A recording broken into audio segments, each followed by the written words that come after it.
Bam! 3 minutes and the truth, y'all. Hey y'all, my name is Brent Baxter, and I'm a pro songwriter with cuts by these folks and others, and I help songwriters like you turn pro by teaching you how to write like a pro, how to do business like a pro, and on a regular basis, I connect you to the pros through my website at songwritingpro.com.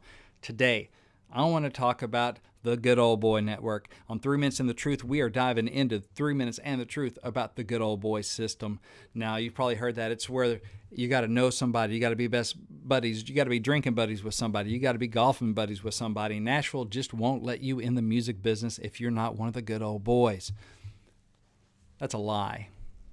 And it's often an excuse that people use to keep themselves out of the game, to keep themselves from trying. Here's the truth about it.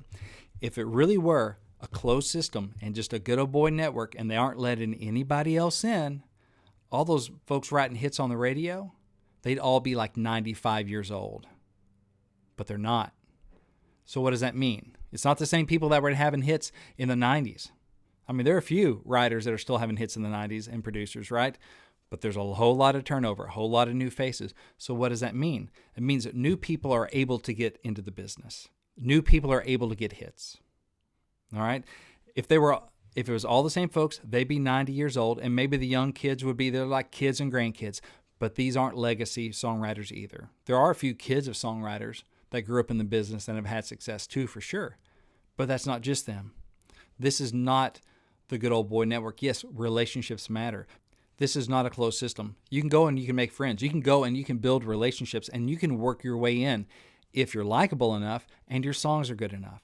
That's really what people want. They want to work with people that are talented, write songs that can help solve their problems, and with people that they like.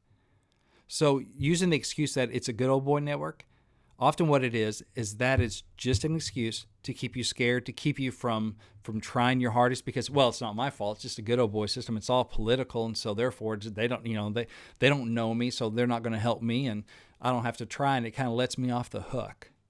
Or it's an excuse to keep you from taking a hard look at your own songs and go, are my songs good enough? Do they fit in with what's on the radio? Are they better than what's on the radio? Would they pick my song out of a stack of all those other songs if they didn't know it was who wrote what song?